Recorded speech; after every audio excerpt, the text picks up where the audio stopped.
आणि त्याला जर सेबीने मला परवानगी दिली तर त्या गरीब माणसाला 7.5% रिटायर्ड लोकांना, पेन्शनर लोकांना, तर ते 60%वर मी सगळे रस्ते बांधणार आहे. मला पैशाची कमी नाही आहे. आता 2 बँकेचे चेअरमन आपसात भांडले की तो म्हणे माझे 25,000 कोटी घे, हा म्हणे माझे घे. माझं फायनान्शियल आमचं एकदम स्ट्रॉंग आहे. पण आता मी ठरवलं आहे की हिंदुस्थानमधल्या गरीब माणसाकडनं पैसा घ्यायचा, त्या गरीब माणसाला श्रीमंत करायचं, त्याला रोडचे रिटर्न द्यायचे. आणि हा जो छोटा माणूस आहे, कॉन्स्टेबल आहे, कंपाऊंडर आहे, कर्मचारी आहे, चपराशी आहे, शेतमजूर आहे, त्याला 60% रिटर्न्स द्यायचे. मी तर 8% द्यायला तयार आहे, पण ते सेडबीचं मला क्लिअरन्स पाहिजे ते देण्याकरता, त्याच्यामुळे अडकला आहे. एकीकडे हे सगळे पैसे या पद्धतीने उभे राहतील असं म्हणताय, त्याचा योग्य विनियोग होण्यासाठी म्हणून काही वेगळा विचार करून ठेवलाय? आमच्याकडे योग्यच विनियोग आहे. माझं आव्हान आहे, मी एवढे तुमच्याकडे कामं केली आणि एक जरी कॉन्ट्रॅक्टर तुम्हाला मिळाला की मी गडकरींना भेटलो आणि माझं काम झालं असा मिळालं तर मला सांगा, मी पद सोडून देईन. अशी एकही गोष्ट होणार नाही. याचं कारण 100% corruption free, time bound, result oriented and quality कॉन्ट. हा एक गोष्ट खरी आहे माझ्या शिव्या खाल्ल्या लोकांनी. आणि तुम्हालाही सांगतो की हे रस्ते, पूल, जयंतरावांनी सांगितलं क्वालिटी चांगली आहे.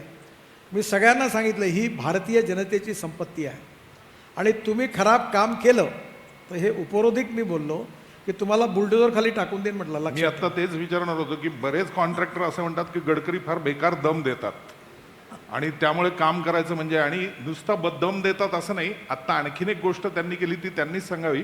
तुम्ही हायस्पीडला काहीतरी चहाची टेस्ट घेतली असं कळलं. मी जेव्हा मुंबई पुणे एक्सप्रेस हायवे बांधला होता तेव्हा अजित गुलाबचंद जे आहे SCCचे, ते मी ते टेस्ट करायला गेलो होतो.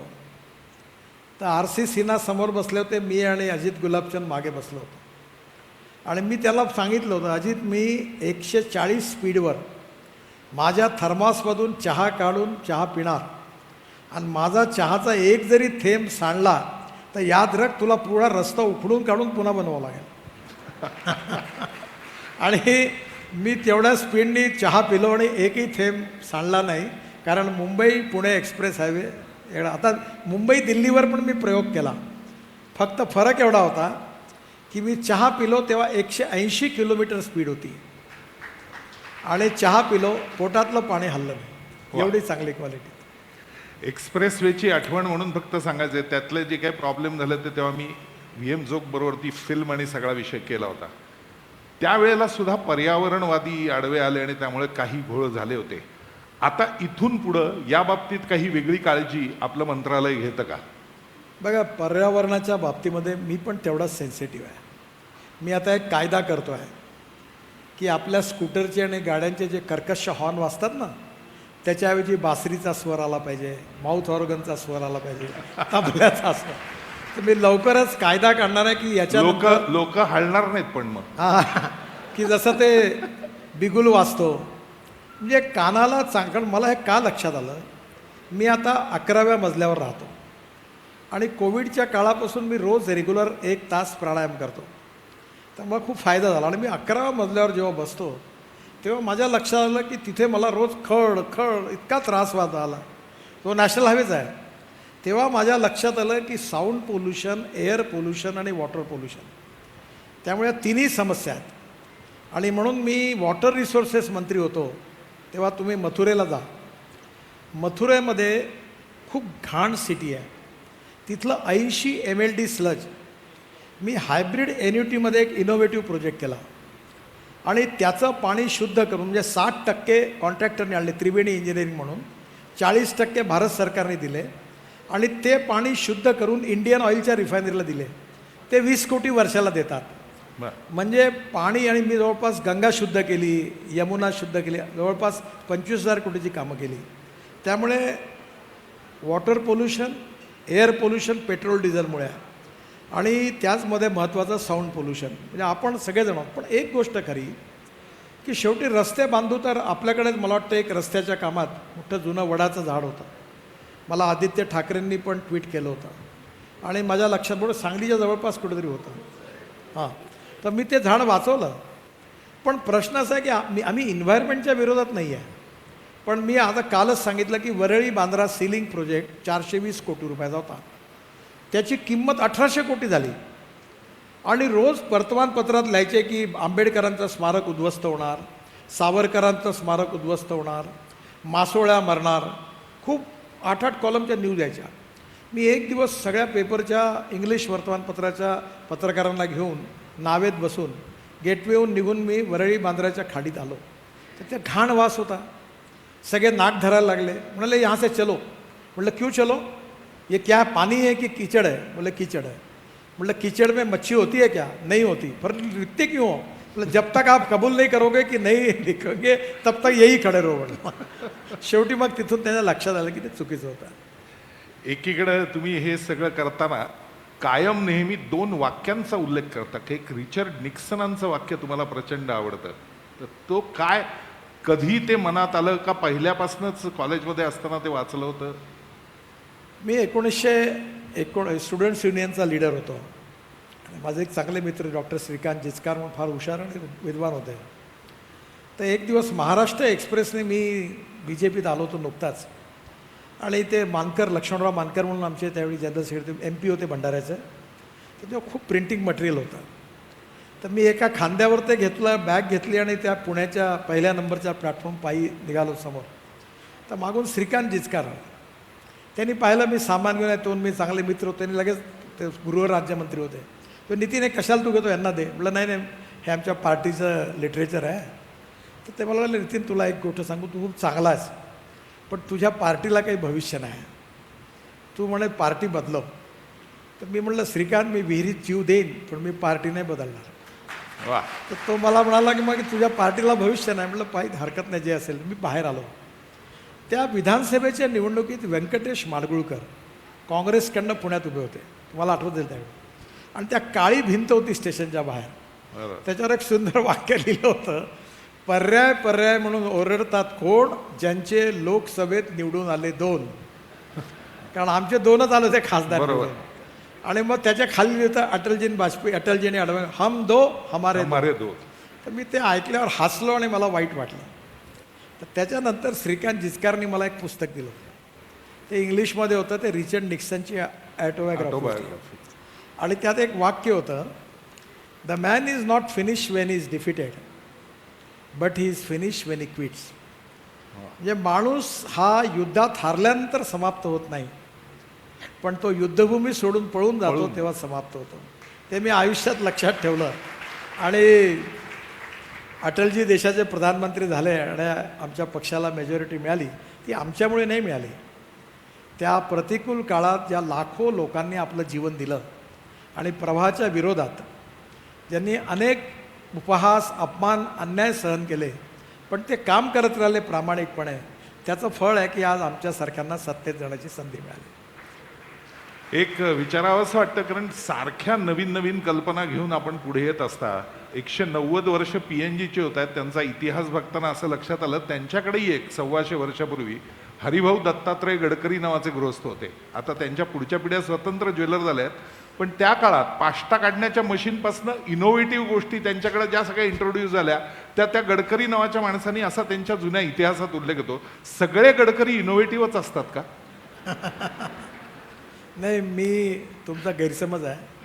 बऱ्याच लोकांना असं वाटतं की मी इंजिनियर आहे. मी इंजिनियर पण नाही आणि मी फायनान्शियल एक्सपर्ट पण नाही.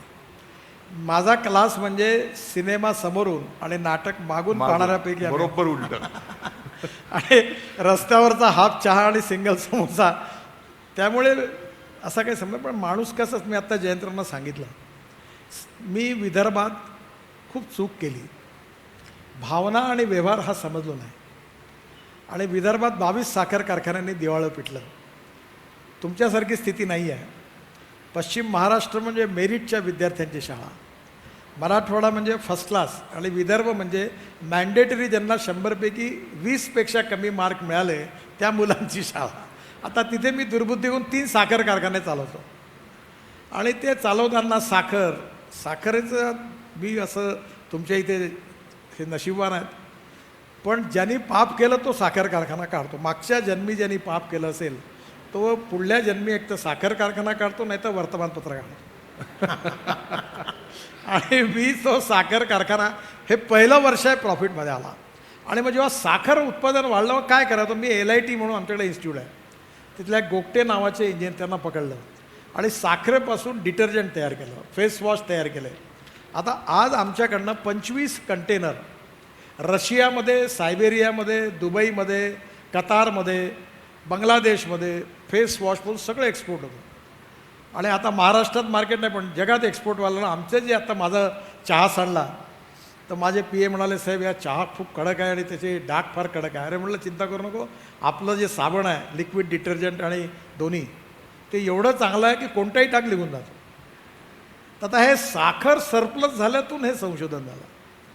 त्यामुळे मी ग्रामीण भागात आजही मी सोशल मी नेहमी माझी कल्पना अशी आहे की मी आता राजकारण करत नाही, मी आता जवळपास समाजकारण करतो. आणि राजकारणात मी लोकांना सांगतो तुम्हाला गरज असेल तर मला मत द्या. मी कटआउट नाही लावलं कोणाचं कधी, कोणाच्या गळ्यात हार नाही घालत, आणि विमानतळावर कोणाच्या स्वागताला जात नाही. अटल बिहारी वाजपेयी आणि लता मंगेशकर या दोघांनाच मी माझ्या पैशानी हार घातला. मी कधी या बातडीत पडत नाही. आता परवा मी नागपूरला ते ताजबाग म्हणून आहे मोठा, तर तिथला चेअरमन माझा मित्र आहे चांगला, प्यारे खान म्हणून.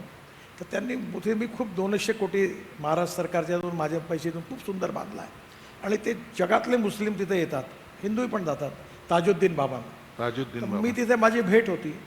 तर 5-1 हजार मुसलमानांनी माझं खूप स्वागत केलं, गुलाबाचे फुलं उधळले, अत्तराच्या बाटल्या टाकल्या.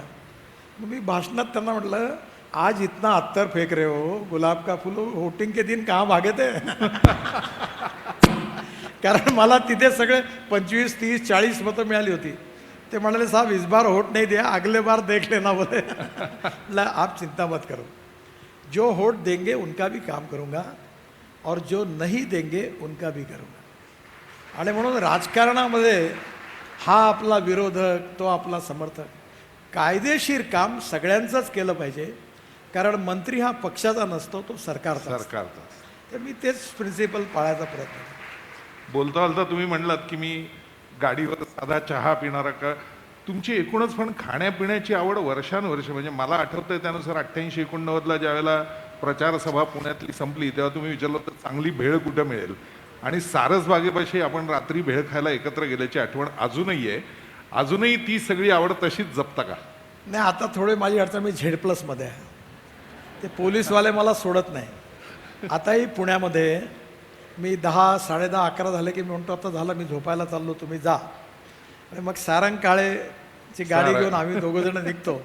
आणि आता ते तुम्हाला हॉटेल सांगत नाही, पण आता ते मस्तानी बाकीचे डेक्कनवरचे एक राऊंड मारतो. पण कधी ना कधी आता वेळ कमी असतो. पण मी एक गोष्ट बघा, तुमचं वजन तेवढं कमी नाही झालं.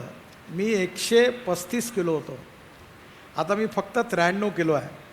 माझी खाण्यावरची नियत नाही गेली, पण खाण्याचा एकदम व्हॉल्यूम खूपच कमी झाला. मी आता कमी खातो. मला रोलसाठी वाढवावं लागलं आणि ते अजून चालूच आहे.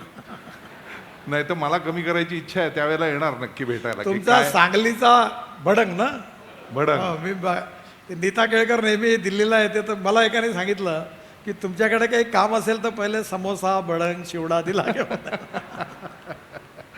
एक आणखीन गमतीशीर भाग, किती लोक दिल्लीला प्रत्यक्ष या सगळ्या लोकांना भेटायला किंवा जातात माहीत नाही, राजकारणातले नेहमी जात असतात. मला नेहमी गंमत वाटते की माणसं आपल्या बरोबरच्या गोष्टींमधनं मोठी होतात, त्यांचे विचार आसपास बरेचदा परिणामकारक असतात. पण नितीनजींचं घर पाहिल्यावर मला जरा धक्काच बसला होता. कारण एका बाजूला मनमोहन सिंगांचं आणि एका बाजूला सोनिया गांधींचं, मध्ये आपला बंगला. अशा वातावरणात दिल्लीत राहतात. एवढं याच्यातलं एक चांगलं आहे जे आत्ता सांगितलं मी, की दिल्लीला माझ्या बंगल्यात कधी तुम्ही आले सकाळी 7-8 मोर आहेत. मोर आहेत आणि ते ग्रुपनी येतात आणि सकाळी ते 7 वाजता टकटक करतात. आणि ते काय करतात, सोनिया गांधींच्या घरून उडतात, माझ्या घरी येतात, आणि माझ्या घरून उडून ते मनमोहन सिंगांच्या घरी जातात. तर मी म्हणलं या मोरांना काही पार्टी नाही आहे. हे सर्व पक्षी आहेत. किंवा त्यांनी ठरवलं असेल पोटभर जेवण गडकरींकडं, ब्रेकफास्ट तिकडं आणि मौन तिकडं. अशी शक्यता. पण एक सहज म्हणून विचारायचं आहे की या सगळ्या गोष्टी सातत्याने चालू असताना बरेचदा आपण म्हणलात की मी राजकारण करताना विरोधी पक्ष किंवा इतर असं बघत नाही, थोडंफार तरी पार्टी म्हणून उजवडावा होत असेल ना, पण की आपल्याला जिथे चांगलं काम करायचंय. मी संघाचा स्वयंसेवक आहे. RSS BJPची विचारधारा it is a part of my life conviction. त्या विचारधारेशी मी आयुष्यात कॉम्प्रोमाइज करणार नाही. पण जरी माझा विचार आणि पार्टी काही असली तरी पण हा समाज आपला आहे, हा देश आपला आहे. आणि politics is a instrument of socio economic transformation. म्हणजे राजकारण म्हणजे केवळ सत्ताकारण नाही आहे. आपण याची व्याख्याही केली की सत्ताकारण म्हणजेच राजकारण समजलो. राजकारण हे धर्मकारण, समाजकारण आणि विकासकारण आहे. आणि त्यामुळे सामाजिक कार्य करणं हा देखील राजकारणाचाच भाग आहे. राष्ट्रकारण म्हणजे देशाकरता काम करणं हाही राजकारणाचा भाग आहे. दुर्दैवाने आपल्याकडे आपल्या महाराष्ट्राची परंपरा चांगली आहे. यशवंतराव चव्हाण म्हणजे वसंतराव नाईक, वसंतदादा पाटील, त्या काळात असं कुठं वातावरण नव्हतं जे आज आहे. आजही पवारसाहेब आणि मी अनेक वेळा भेटतो, त्याच्यातून 90% वेळ ऊस, शेती, एक्सपोर्ट, शेतकरी स्थिती याच्यात चर्चा होते आणि अनेक गोष्टी एकमेकाला सुचवतात. त्यामुळे आपण राजकारणामध्ये सत्ताकारणाच्या मर्यादा आहेत. प्रत्येकाला आपली पार्टी आहे, राजकारण आहे. पण राजकारणात आपण एकमेकाचे वैचारिक विरोधक आहोत, दुश्मन नाही आहोत. हे समजून जर राजकारण केलं आणि सगळ्यांच्या समाजाच्या हिताकरता केलं तोच खरा अर्थ अभिप्रेत आहे असं मला वाटतं. असं नेहमी म्हणतात की काही गोष्टी पूर्ण कराव्याच लागतात. त्यातली एक असते बालहट्ट, दुसरी राजहट्ट आणि तिसरा स्त्रीहट्ट. एक खूप मोठं आशिया खंडाचं रेकॉर्ड एक टनेल बांधून आपण करताय आणि ते स्त्रीहट्टापायी होतंय, हे खरं आहे का जोझिला? नाही नाही म्हणजे मी तुम्हाला एक वहिनींनी इच्छा व्यक्त केली होती आणि नाही, माझ्याकडे फार चांगलं आहे. मी आणि नरेंद्र मोदी एका विचाराचे आहोत की आमदाराच्या पोटातून आमदार तयार नाही झाला पाहिजे, खासदाराच्या पोटातून खासदार नाही तयार झाला पाहिजे, मंत्र्याच्या पोटातून मंत्री नाही तयार. हां, याचा अर्थ कोणाचा मुलगा असणं गुन्हा नाही. जनतेने म्हणावं की याला तिकीट मिळालं पाहिजे, जरूर द्या. पण त्याच्या आईवडिलांनी म्हणावं की माझ्या मुलाला तिकीट द्या हे नाही. आणि त्याच्यामुळे वाईटपणा मी BJPचा अध्यक्ष असताना अनेक वेळा घेतला. मोदीजी या बाबतीत कठोर आहे. पण माझ्या घरी चांगलं आहे. माझे कोणी मुलं राजकारणात नाही, ते कोणाला माझा परिचय सांगत नाही. माझी पत्नी आहे, तिचं फील्ड वेगळं आहे. ती संस्कार भारती एका हॉस्पिटलची अध्यक्ष आहे, एका शिक्षण संस्थेची अध्यक्ष आहे. ती तिचं काम करते. तिच्या कामात मी हस्तक्षेप करत नाही, माझ्या कामात ती हस्तक्षेप करत नाही. एकदा चुकून माझा साळा आला आणि तो म्हणाला की मला म्हणाली की हा काही कामा करता आला. तर माझा एक अनुभव आहे की मंत्र्यांना अडचणीत आणतात कोण? बायको, नाही तर साळा, आणि नाही तर चहापेक्षा किटली गरम म्हणजे प्रायव्हेट सेक्रेटरी. तर मी त्या साळ्याला बोलावलं. त्याला म्हटलं बाबा तुझं काम असेल तर माझ्याकडे ये, पुन्हा लोकांचं काम घेऊन तू नेतागिरी करायची तुझा संबंध नाही, तू या धनगडीत नाही पडायचं. मग ते जोझिला हे वहिनींनी काहीतरी असं की मला सरळ नाही, आम्ही पाहायला गेलो होतो. काय झालं की जोझिला, तुम्हाला सगळ्यांना विनंती आहे की स्वित्झर्लंडपेक्षा सुंदर आहे. म्हणजे श्रीनगर आणि लद्दाख आणि लेह याला जोडणारा रस्ता आहे तो. आणि लद्दाख लेहपासून मनालीपर्यंत मी आता एक टनेल बांधली, अटल टनेल. ती 8 मिनिटात होते, 3.5. ते रोहतांग पासच्या खाली 3.5 तास लागतात, ते आता 8 मिनिटात झालं. आणि तिथून 4 टनेल बांधणार आहे लद्दाख लेहला. आणि लद्दाख लेहवरून एक शेडमोर टनेल आहे, ती आता पूर्ण होते आहे. ती मोठी आहे खूप. आणि जोझिला ही 14 किलोमीटर आहे आणि आशिया खंडातली सगळ्यात मोठी आहे. आशिया खंडातली. आणि तिथे समोरून असं पाहिलं तर आपलं बाबा अमरनाथचं दिसतं वरती. आणि तिथे इतकं सुंदर, मला ते ॲडव्हेंचर स्पोर्ट, 5 स्टार हॉटेल आणि खूप चांगलं टुरिझम डेव्हलप. मी तिथल्या गव्हर्नरशी बोललो आहे आणि माझी इच्छा आहे की लोकांनी स्वित्झर्लंडपेक्षा तिथे इतकं बर्फ पडतो आहे आणि -6 डिग्री आहे. आणि ते टनेल, आता हा जो हॉल आहे ना याच्यापेक्षा 1.5 पट मोठा टनेल आहे. आणि आतमध्ये 1000 कामगार काम करून आले आहेत. आणि तिथलं टेम्परेचर आता -6 डिग्री आहे. म्हणजे एवढा ते जेवण खाण सगळं आतमध्ये नेलं आहे. आणि ती 2026 साली पूर्ण होणार होती. ती मी आग्रह केला की 2024मध्ये पूर्ण करणार आहोत. ती 12,000 कोटी रुपये तिचं एस्टिमेट होतं आणि त्यामध्ये आम्ही 5,000 कोटी वाचवले. आणि आता ती 24च्या आत पूर्ण होणार. थोडक्यात इथून पुढे अमरनाथच्या यात्रेला किंवा जाताना आपण भारतातनंच तिथपर्यंत पोहोचणार. अमरनाथ नाही, हे जे चीनमध्ये आपलं मानसरोवर आहे, मानसरोवर, त्याला आपण जातो इकडनं सिक्कीममधून किंवा चायनामधून नेपाळमधनं किंवा तर आता पितोरागड जो आहे मी आता बद्रीनाथ, केदारनाथ, गंगोत्री, यमुनोत्री हे वर्षभर चालू राहणार. पहिले ऑल सीझन रोड बांधला, पहिले 6 महिनेच जाऊ शकत होतो. आता त्याच्या पलीकडे मी पिथोरागडहून रस्ता बांधतो आहे, नेपाळ आणि चायनाच्या ह्याच्यातून. त्याचं -6 डिग्री -4 डिग्री हे आहे. ऑस्ट्रेलियातून एक टनेल मशीन आणली, मग ती जात नव्हती, मग ती हेलिकॉप्टरमध्ये माझे मित्र होते एअर व्हाईस मार्शल, मग त्या हेलिकॉप्टरमधले पार्ट्स काढले, त्याच्यात ती घातली, तिथे उतरवली आहे आणि तिचं 85% काम पूर्ण झालं आहे. आणि मला विश्वास आहे की 1 वर्षाच्या आत आता भारतातूनच आपण मानस सरोवरापर्यंत पोहोचू शकतो. वा. बोलताना मगाशी आपण म्हणलात की सगळ्यात जास्त आणि एक राजकारणाला गोष्ट तुम्हाला सांगतो, ही तुम्हाला आश्चर्याची असेल की मी जेव्हा जेव्हा भारतात कानाकोपऱ्यात फिरतो, सिक्कीममध्ये, अरुणाचल, मेघालय, त्रिपुरा, आणि हटकून सगळ्यात जास्त लोक मला कुठे भेटत, रोजीला ते भेटले, "ओ गडकरी, आम्ही पुण्याहून आलो आहे." आवाज देऊन. आणि सगळे पश्चिम महाराष्ट्र, कोल्हापूर, सांगली, सातारा, पुणे या भागातले टुरिस्ट सगळ्यात जास्त रेकॉर्ड आहे, सगळ्या भारतात फिरतात आणि जगात देखील प्रत्येक ठिकाणी भेटतात. एवढं टुरिझम इकडे. मगाशी बोलताना आपण म्हणलात की सगळ्यात जास्त राजकारण्यांना अडचणीत कोण आणतं, तर बायको, तिच्या जवळची माणसं, मेव्हणे वगैरे वगैरे. असं सगळ्यांकरतात नसतं ते, नाही, अपवाद आहेत. मला फक्त प्रश्न विचारायचा आहे फार पूर्वी, पण आपण राजकारणात असतानाच म्हणून मुद्दाम वहिनींना न सांगता त्यांच्या घरावरती तुम्ही बुलडोझर फिरवला होता का? नाही, असं नाही फिरलं. इथे एक राधा नावाच्या महाराष्ट्र सरकारमध्ये IAS ऑफिसर होत्या, त्या आता केंद्रात गेल्या. त्यांची पहिली अपॉइंटमेंट झाली होती, त्या रामटेकच्या SD होत्या. तेव्हा रामटेकचा आतला रस्ता मोठा करता, मधुकरराव किंमतकर म्हणून माझे मित्रच होते, ते आमदार होते. तर त्यांनी तिथे तो रस्ता मोठा होणं म्हणून आंदोलन केलं. आता मग तो रस्ता मोठा करतात, लोकांची घरं जात होती. तर मग मी ते राधा माझ्याकडे आल्या, आणि तेव्हा मी पालकमंत्री होतो.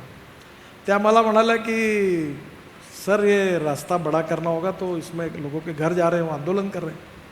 तो म्हणलं तोड डालो, एक सूर्याची रेष फाडा, आणि जे येतील ते तोडून टाका.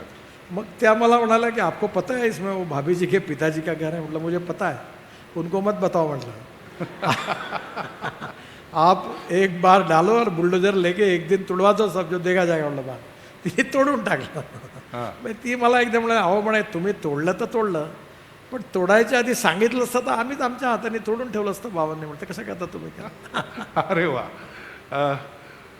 अशा काही गोष्टी ज्या वेळेला घडतात त्या प्रत्येक वेळेला, म्हणजे आपण आज PNGच्या 190व्या वर्षाच्या ह्याच्यात आहोत म्हणून विचारायचं आहे, काही कधी आठवत आहे का वैशिष्ट्यपूर्ण आवडलेला न दाखवता बायकोला एखादा दागिना प्रेझेंट केलाय?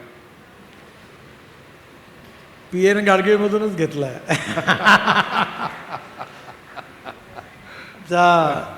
मी सहसा जात नाही, पण एकदा आमच्या लग्नाला जेव्हा वाढदिवस होता तेव्हा मी गेलो होतो, मी आणि माझी मुलगी, आणि ती गाडगीळमधून नागपूरला यांची पण ब्रँच आहे, त्यांनी घेतला होता. आणि त्यांच्याकडनंच घेतला होता. जे काही सण नॉर्मल माणसाच्या आयुष्यात असतात ते सगळे तुम्ही असे कधी पाळलेत, असं झालंय की बाबा मी तुम्हाला पाडवा केलाय, एक वाढदिवस? गोष्ट सांगतो, मला जे पाळायचं आहे ते मी पाळतो, मला जे खायचं आहे ते मी खातो, आणि मला जे बोलायचं आहे ते मी बोलतो. तुम्हाला काय वाटते हा विषय माझ्या डायरीत नाही. जे आहे ते असं आहे, पटलं तर इकडे या, नाही पटलं तर तिकडे जा, असा साफ विषय आहे. एकदा समाजकारणात तुमच्या ह्याच्यात पडलं किंवा राजकारणात पडलं की बाकीच्या गोष्टी करायला फारसा वेळ मिळत नाही असं म्हणतात, पण प्रत्येकाच्या काही ना काहीतरी आवडी असतात. मला आठवतंय त्यानुसार आदरणीय स्वर्गीय प्रमोदजी महाजनांपासून अनेकांना गाणी ऐकायचा फार छान शौक. अगदी देवेंद्र फडणवीसांना सुद्धा प्रचंड गाणी तोंडपाठ आहेत जुनी. तुमच्याही आवडीत असं मी ऐकलं की तुम्हाला गुलाम अली आणि मुकेश प्रचंड आवडायचे. मला आत्ताच मी नागपूरला आम्ही सांस्कृतिक महोत्सव केला, देवेंद्रही होता. त्याच्यामध्ये आम्ही भारतातले मोठे मोठे आर्टिस्ट आले. जावेद अलीचं गाणं झालं, सुनिधी चव्हाणचं झालं, नंतर आपलं शंकर महादेवनचं झालं, नंतर कैलाश खेरचं झालं, आणि कवी संमेलन झालं, हेमा मालिनीचं नृत्यनाटिका झाली, आणि रोज 50,000 लोक येतात सांस्कृतिक महोत्सवात, खासदार सांस्कृतिक महोत्सव. महोत्सव. आता मी दररोज मला अडचण व्हायची. काल मी लखनौला होतो, त्या योगीजींच्या शपथ त्याच्याआधी डेहराडूनला होतो. तर मी रोज सकाळी दिल्लीला जायचो, दुपारी शपथविधी करायचो आणि 5 वाजता नागपुरात यायचो. पण मी जवळपास सगळे कार्यक्रम अटेंड केले. मला संगीताची पण आवड, पण मराठी नाटकं मुंबईत बघायचो, पण आता मुंबईतच येणं होत नाही. आणि मी कधी फुकट नाटक नाही बघितलं, नेहमी तिकीट काढून बघितलं. याचं कारण जेव्हा लोक मला कलाकार म्हणलं, मला माहिती आहे की तुम्ही किती कष्ट घेता, म्हणजे फुकट बघताना ते बरोबर वाटत नाही. कारण आपल्या मराठी नाटकातल्या लोकांना एवढा संघर्ष करावा लागतो, बिचारांना कर्ज काढून ते नाटकं करतात. आणि त्यामुळे महाराष्ट्राचं हे विशेषता आहे की इथलं संगीत, नृत्य, नाटक, साहित्य, कविता, महाराष्ट्राची तुलना फक्त बंगालशीच होऊ शकते.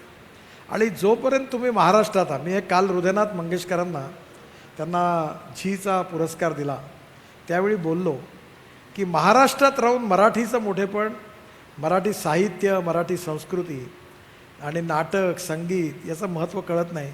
जेव्हा तुम्ही महाराष्ट्राच्या बाहेर जाता तेव्हा तुम्हाला इथलं महत्त्व कळतं की महाराष्ट्र या बाबतीत किती मोठा आहे. आणि हीच खरी आपली परंपरा आहे. आणि त्यामुळे आम्ही खासदार क्रीडा महोत्सव करतो. मी 300 खेळाची मैदानं माझ्या कॉन्स्टिट्युन्सीत तयार केली आहे. आणि माझं स्वप्न आहे की 1,00,000 मुलं रोज खेळली पाहिजे आणि कुस्त्यांपासून सगळ्या. आणि मी दरवर्षी खासदार क्रीडा स्पर्धा घेतो. 55,000 खेळाडू खेळतात, नंतर 3.5-4 लाख लोक बघतात आणि चांगला कार्यक्रम होतो. आणि सांस्कृतिक आणि स्पोर्ट्स याच्यात दोन्ही याच्यात चांगलं काम आहे. असं मी ऐकलं की नागपूरमध्ये आपण एक वैशिष्ट्यपूर्ण रस्ता ट्रायल म्हणून बांधून घेतलात. ऑर्डर ऑफ ऑस्ट्रेलिया ज्यांना मिळालं त्या विजय जोशींना आणून वेस्ट प्लास्टिक, की ज्याच्यावर नेहमी आपलं बोललं जातं की हे प्लास्टिक वापरू नका, पर्यावरणाचा त्रास देत आहे, तर त्याचा वापर वेगळा करून असे काही रस्ते पुढच्या काळात डोक्यात आहे? नाही, ऑलरेडी आम्ही 10% प्लास्टिक किंवा रबर हे बिट्युमेनमध्ये आता मॅन्डेटरी केलं आहे. आणि आता हे जुने टायर होतात, तर मी मध्ये आपल्या एन्व्हायरमेंट मिनिस्ट्रीनी जुने टायर इम्पोर्ट करायला बंदी घातली होती. हो. मी त्यांना कन्व्हिन्स केलं आणि ही बंदी उघडली. आणि माझं तर म्हणणं असं आहे की जगातली जेवढी वेस्ट असेल तेवढी आणा, गाड्या, ॲटोमोबाईलच्या, टायर आणि वेस्ट टू वेल्थ. आणि आता त्या टायरमधून रबराची पावडर तयार होते, ती आपल्या बिट्युमेनमध्ये टाकतात. आणि आजच मी जयंतरावला म्हटलं की आता इथेनॉल नाही, आता चिपाडापासून बायोमासपासून बिट्युमेन तयार करायची टेक्नॉलॉजी प्राजनी काढली आहे. मी त्याचे स्टँडर्ड पक्के करतो आहे. आणि आता शेतकरी अन्नदाता नाही, ऊर्जादाता झाला आहे. तसा तो रोड बनवण्याकरता त्याचं बिट्युमेन जे आहे त्या स्टँडर्डचं मी ते मॅन्डेटरी करीन. म्हणजे शेतकऱ्यांना बायोटेक्नॉलॉजीचा उपयोग करून बायोमास जनरेट करणं आणि बायोमासचा उपयोग बिट्युमेन तयार करण्याकरता करणं, तर यातून ग्रामीण अर्थव्यवस्था मजबूत होईल. मगाशी बोलताना इथल्या कारखानदारांची व्यवस्था चांगली आहे असं म्हणलात. हे लवकर जर इथं झालं तर खूप लोकांना आवडेल, कारण पेठ नाका ते सांगली हा जो काही रस्ता आहे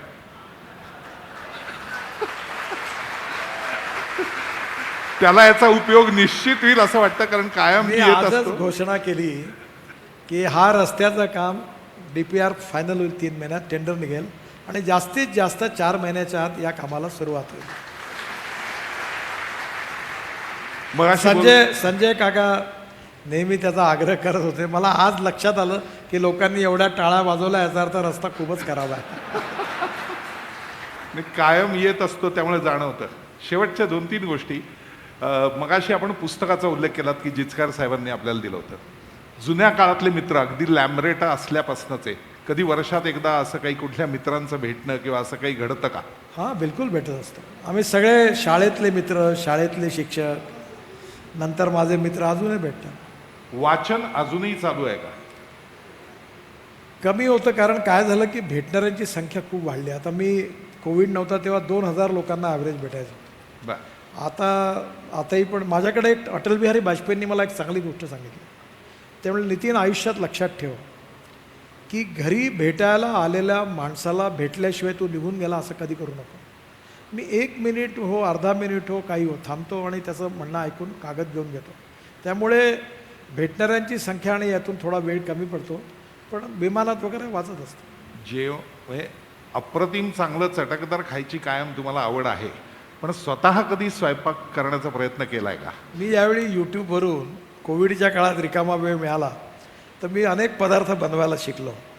आणि म्हणजे त्यातलं आश्चर्य असं की माझ्या नातवाने माझ्या बायकोला सांगितलं की आजी तुझ्या हातची पावभाजी नको ते यांच्या हातची आबाच्या हातचीच पाहिजे. क्या बात आहे. मी बऱ्याच गोष्टी शिकलोय. ती प्रोफिशियन्सी तुमच्यात कायम आहे. हातात घेतलं की त्यातलं टॉपमोस्टच करायचं हा विषय गडकरींच्याकडे कायम असतो असं वाटतंय. माझ्याकडे एक चायनीज शेफ आहे दिल्लीत, तर मी त्याला ताज बंगालमध्ये ट्रेनिंग करायला पाठवतो. तिथलं चायनीज चांगलं होतं. तर तिथल्या मॅनेजरनी मला सांगितलं कि बोले हमारे यहाँ ये सिस्टम नहीं है शेफ को सिखाने की sir, this is a problem. मैंने बोला तुम्हारा होटल कौन से जगह पर खड़ा है पता है क्या तुमको? बोले हमारा पोर्ट ट्रस्ट के है. मतलब उसका मंत्री मैं हूँ, नियम मुझे मत सिखाना, मेरे शेफ को भेज रहा हूँ, उसको 10 दिन ट्रेनिंग देके पूरा अच्छा ट्रेन करके भेजना, नहीं तो तुम्हारी लीज कैंसिल करूँगा. तुम्ही सगळीकडे सांगता की आता मी पूर्ण दिल्लीत स्थिरावलोय, महाराष्ट्रात आता नाही, मी पूर्ण भारताचा विचार करतोय. पण खाण्याच्या बाबतीत दिल्ली तुम्हाला कधी आवडत नव्हतं असा पूर्वीचा काळ होता एक, आणि मुंबईचं खाणं मी मिस करतोय असं सुरुवातीला तुम्ही म्हणत होता. मुंबईसारखं फूड जगात नाही आहे. आणि मुंबईमध्ये रात्री 12 वाजताही कमी पैशात खायला. दिल्लीत गेले तुम्ही की आलू परोठा पनीर ह्याच्याशिवाय काहीच नाही मिळत, सगळीकडे तेच असतं. पण मग आता काय परिस्थिती आहे? नाही आता माझ्याकडे सगळे 4 शेफ आहेत. सगळ्या प्रकारे घरी व्यवस्था. शेवटाकडे येत असताना फक्त आपण जसं रॅपिड एबीपी माझा, उघडा डोळे बघा नीट.